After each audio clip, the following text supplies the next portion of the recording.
I think that the internet is going to be one of the major forces for reducing the role of government. The one thing that's missing, but that will soon be developed, is a reliable e-cash, a method whereby on the internet you can transfer funds from A to B without A knowing B or B knowing A.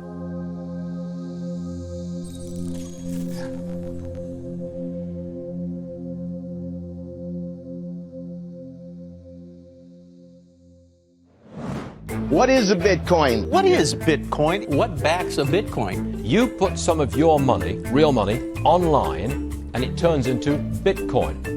I don't even know why we call them coins, except that they call it coins in the name. I think Bitcoin has turned into a massive multiplayer online game where speculators are trying to out-speculate each other. Is it a means of exchange or an asset class? I see you taking my real dollars, and then you give me virtual money in return. Thanksgiving dinner, my grandmother asked me, what the heck is this Bitcoin stuff anyway, right? And I said to her, do you remember when Visa cards first came out? You were used to paying with cash or with a check, and then a Visa came out. It was this weird payment system that you didn't understand. And she said, yeah, I remember that. I said, well, Bitcoin is just the next evolution of another payment system. Bitcoin. By now, you've probably heard of it. The wild fluctuations in its price has gained the attention of the mainstream financial media. But Bitcoin is much more than just your average investment.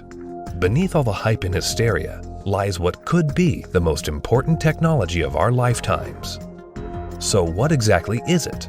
To fully appreciate the characteristics that make Bitcoin a potentially world-changing technology, we first need to understand what money is. Currency started developing 6,000 to 9,000 years ago, some sort of medium of exchange, and people used something of value. Societies around the world, though, started to select gold and silver as their primary currency about 3,000 years ago, and then about 680 BC, they became money when they were minted into coins of equal weights. Governments started creating representative currencies where you deposit your gold and silver, or they have gold and silver in the treasury and they come out with notes that are basically a claim check on the gold. So they're supposed to be as good as gold because you can always convert them into gold. Throughout history, precious metals were chosen as money, not through government decree, but because of their unique features. Gold is rare, easily recognizable, portable, durable, and divisible. Above all, because gold is difficult to find and labor-intensive to mine, refine, and mint, it has always been perceived as a store of value.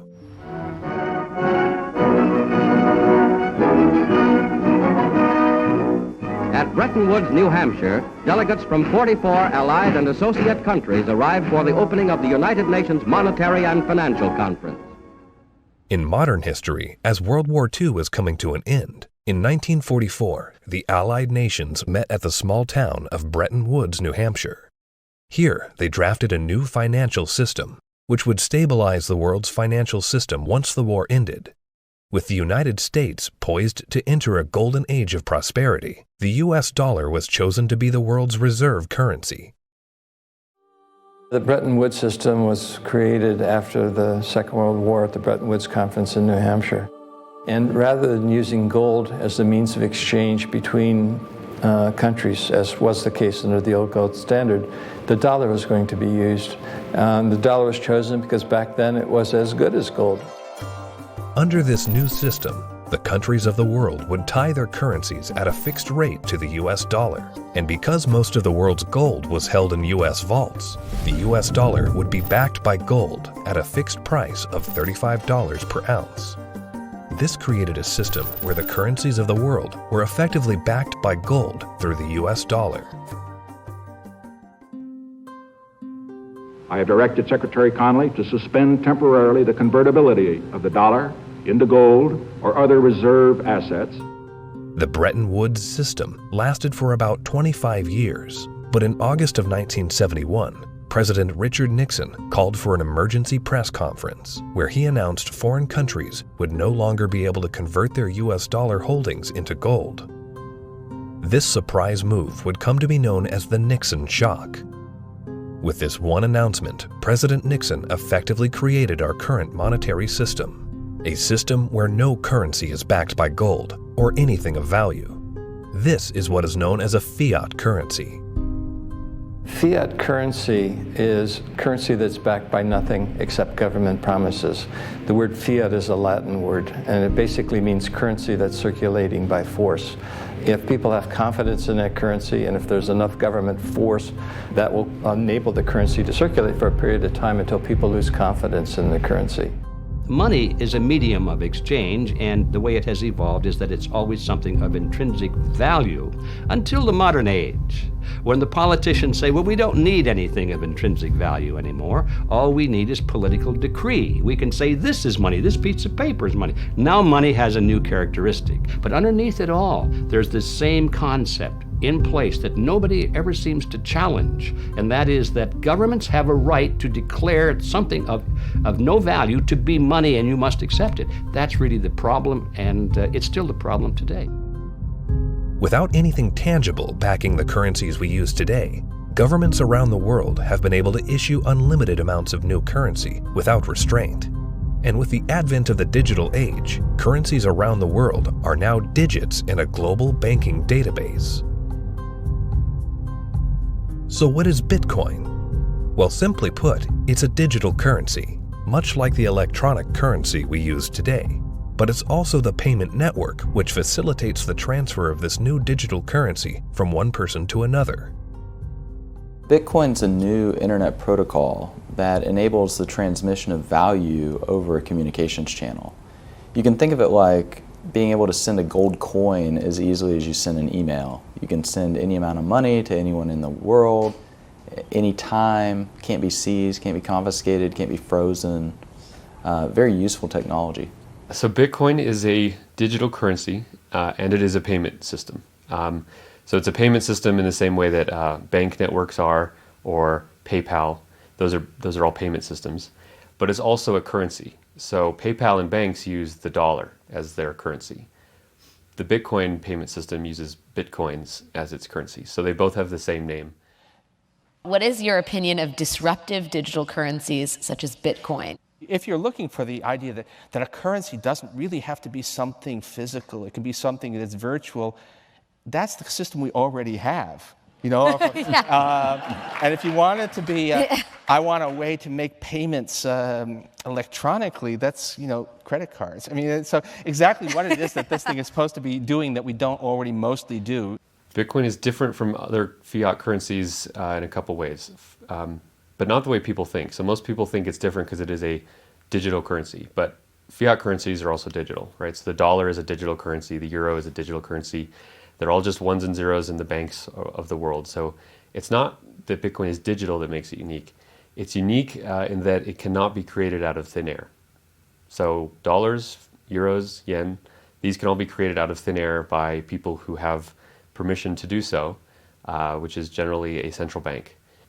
Bitcoin has no ability to create it out of thin air. So it is a scarce digital asset. Unlike the banking system we currently use, where bureaucrats meet behind closed doors and determine and regulate the supply of new currency, mathematics and cryptography are used to regulate the creation of new bitcoins. The Bitcoin network is decentralized, meaning that instead of transactions and account balances being stored on a central computer or database, Bitcoin's ledger of accounts, more commonly known as the blockchain, is distributed across tens of thousands of computers around the world.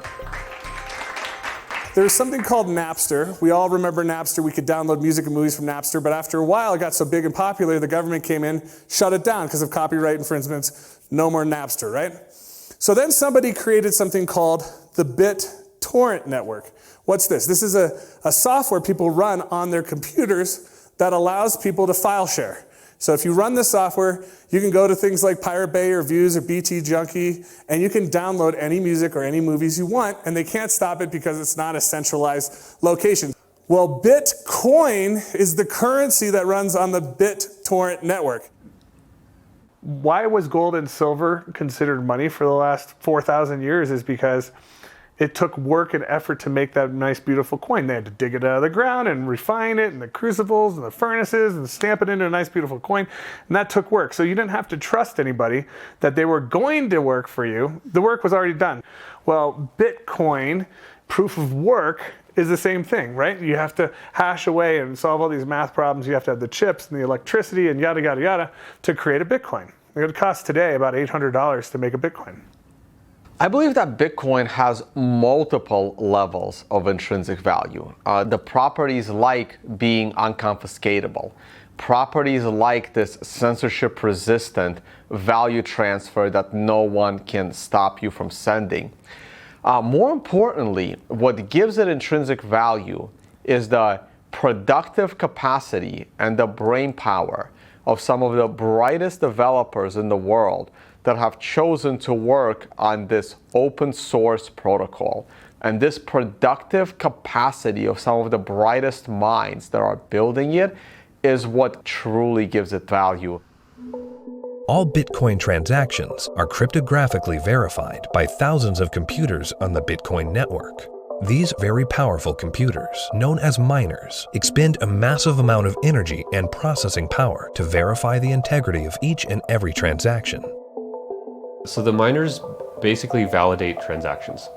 All these transactions are flying around, and they have not yet been formally vetted by the network. If the miner believes the transactions are valid, it will put them in the block, and the block then becomes part of the blockchain. And over time, that becomes the record of truth. And so what that means is that if you receive Bitcoin and a few blocks happen after you receive it, no one can ever take that money away from you because the blocks have been stuck into the blockchain, they can't be reversed, and you know that the money is truly yours. The decentralized nature of the Bitcoin network eliminates a single point of failure and makes it impossible to be hacked or to be shut down. Bitcoin transactions are transmitted peer-to-peer without the need for a third party, meaning that the user is in complete control of their money. It's impossible to be shut down. That's the beautiful thing about it. There is no Bitcoin place. You can't shoot Bitcoins. It has no center of gravity, it has no headquarters, you can't shut it down. The only way you could is to shut off the internet. Your average person has absolutely no idea how their email works, but it works, and that's all that really matters. And Bitcoin's very similar to that. But as far as what I would do to tell people or describe to people who don't know about Bitcoin what it is, I would say it's a form of money that you can just use on your phone or your computer in today's digital age where everyone's on the internet, that is much faster to send than most of the banks, and it has, for at least since its inception in 2009, risen in value. For new users, the inner workings of Bitcoin can be quite complex and daunting. But what's important is how this revolutionary technology changes how money is transferred globally. Right now, every single payment that you make to another person goes through an intermediary. Either PayPal or bank or Visa or MasterCard. And more importantly, the governmental jurisdiction decides if you're allowed to make that payment. That payment could be stopped halfway through, and then you have to try and get your money back. With Bitcoin, no one can stop it. The moment you decide to send another person digital value, you can just send it. And there is nobody in your way. There is no one that has to give you permission to pay another person money, and all they need is an internet connection. This has the potential to displace the need for banks as a trust institution. If you and I exchange currency or have commerce using Bitcoin and it goes on the ledger, on the blockchain, we don't need a bank to confirm that that is a valid transaction. One of the differences between Bitcoin and the banking system is it doesn't require a third party to perform. When you make a deposit into a checking account or a savings account, you are actually loaning the bank your currency. They now have title to it, and they have a liability on their books to pay you back one day, but they get to do anything they want with it. And you have this intermediary, this third party, counterparty that has to perform for you to be able to get your currency back. Cryptocurrencies invert the power structure. It isn't a few people at the top controlling a whole bunch of people at the bottom. The power goes to the individual. In the same way that the internet flattened access to information and allowed anyone in the world with an internet connection to learn basically anything they wanted to know and to communicate with anyone else on Earth. Bitcoin does that with money. So now anyone on the planet, no matter their age or the arbitrary geographic location in which they were born or the arbitrary rules of the people that govern over them, that person can now engage economically with anyone else in the world directly. And that's profoundly powerful. You do not need a bank account to interact with Bitcoin. You do not need a bank account now to receive an honest payment from someone else in the world and know that the money is legitimate and good and can't be rescinded. So money now can't be censored. Any two people can send it between each other through Bitcoin. Cryptocurrency Bitcoin has once again defied naysayers by spiking above $18,000 at one point today. Bitcoin hits a new high. We had this incredible run up in the fall going into the holidays, and then we've seen a pretty big pullback. This is a 30% loss in the week and a 50% loss in the year. The past year has seen the price of Bitcoin rise and fall in dramatic fashion, getting the attention of Wall Street and the investment community. Bitcoin is now seen by the public as a speculative asset class that can be traded, but the core fundamentals of this important technology cannot be overlooked. The use of Bitcoin is particularly vital in the developing world, where billions of people are without basic banking services. People who see the price all the time, especially in advanced societies, they focus more on the price and they think that Bitcoin is an investment solely and that it goes up and down like a stock based on news and expectations. But the fact is, probably there's more people in these kind of third economies. They don't own a lot, but they own it, and they own it because they need it. Not because they expect to get rich or hope to get rich, because they need to protect themselves against both destroyed fiat currencies and against capital controls. So when people think of it as an investment, they have to realize that the reason that Bitcoin's so exciting is because it's a future money for the world, not because it's something that could become a great investment. It just so happens to be that both can be accomplished at the same time. One of the great powers of whether it's Bitcoin or any other cryptocurrencies, if we can figure out how to scale the technology, we can solve a lot of problems in the financial system. We can transact with each other globally at very low cost and very efficiently. And there's tremendous market power in that. Has nothing to do with anyone in the financial system.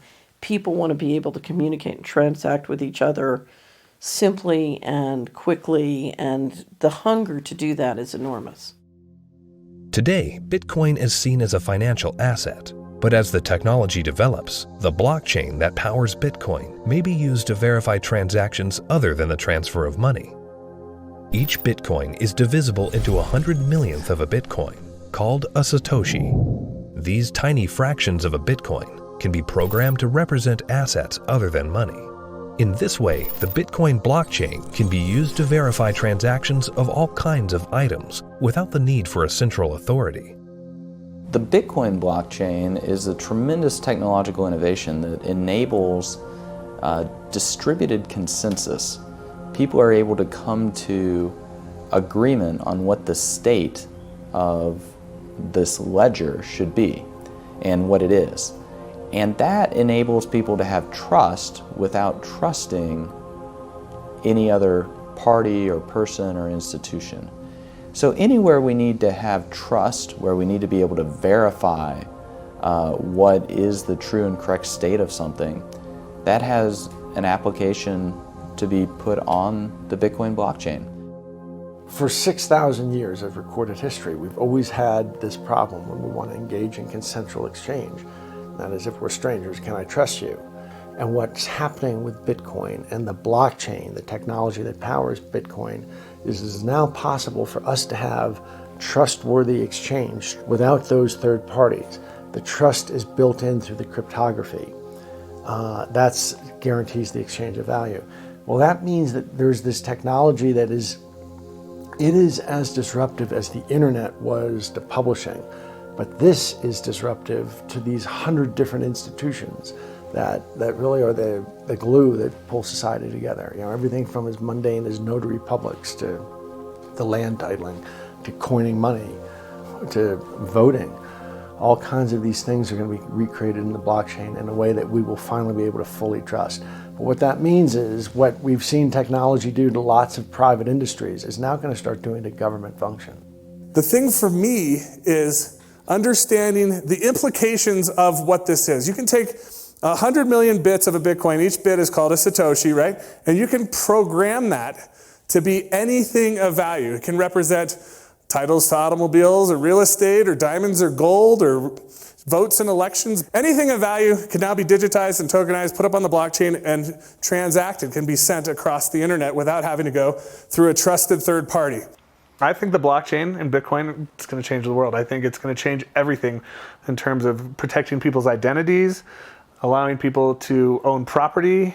Bitcoin's for the 2 billion people that don't have bank accounts, the 5 billion people that can't prove they exist. They don't have title to real estate and stuff. That's what Bitcoin's going to change the most for those people, is because, you know, they're going to jump from the third world to the first world.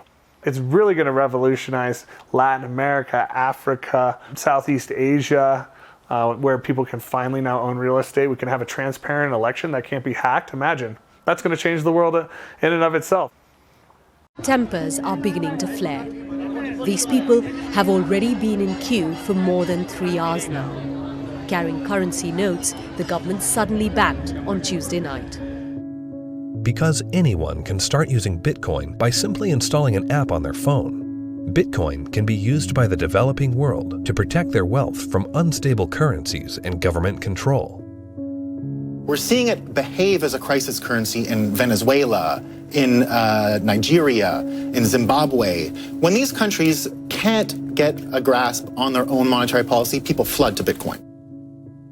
The fate of the unbanked and underbanked population no longer lies in the hands of corrupt governments, centrally planned economies, and central banks. There's a new option, a plan B. Personally, I live in the United States, and a lot of people in the US get bank accounts very easily, have credit cards, debit cards, and all of that, and they don't find that there are too many frictions and pain points. But in a country like India, there are 233 million individuals who are unbanked, who don't have access to a traditional financial infrastructure, and so they're operating cash payment to cash payment. But Bitcoin has become a game changer. So individuals, in essence, can hold on to it, they can spend it, they can transfer it internationally. There are so many use cases. Currently, Bitcoin transactions can sometimes carry a significant fee, making it unsuitable for use for small transactions. But Bitcoin is programmable money, meaning that new layers and technologies can be integrated into it. In the near future, one such development, called the Lightning Network, will help reduce the cost of Bitcoin transactions. At the moment, Bitcoin is actually suffering from being too popular.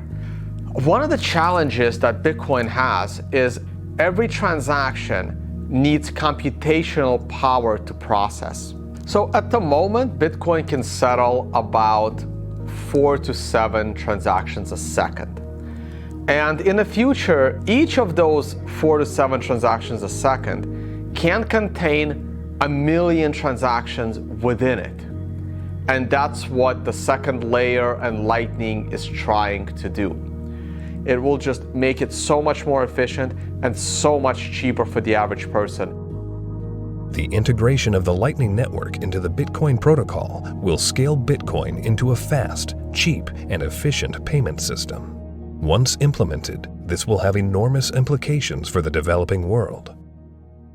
One of the stumbling blocks to doing international business is the payment system. And to be honest, if you're taking credit cards from some countries, those countries are so associated with fraud that your rates on all credit cards you take just become astronomical, and it becomes prohibitive. Something like 33% of the credit card transactions coming out of Africa are fraudulent. So nobody wants to take business from Africa. It's just too risky.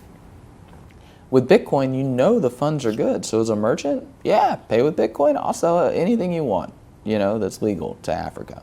That has tremendous implications, to be able to get access to these types of products and services so seamlessly. And then they're able to start having property rights.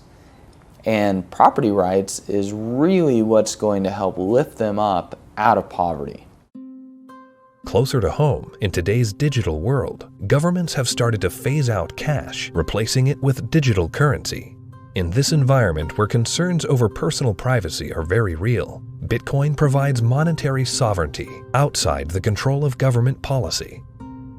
When you have a situation where the government is trying to control, they don't want people to have the means of hiding anything from them. Not just from a tax standpoint, they want to know what everyone's doing in Big Brother fashion. So, the way that I look at Bitcoin is it's the ultimate monetary weapon that the people have never had in history. Every government in the world wants to go cashless. One of the reasons is that in a cashless society, you are not able to exit the banking system. When people panic, they run to the ATM machines, they run to the bank and they withdraw money.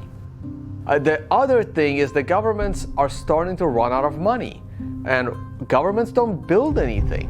They just use other people's money. So they are treating everyone as a tax evader.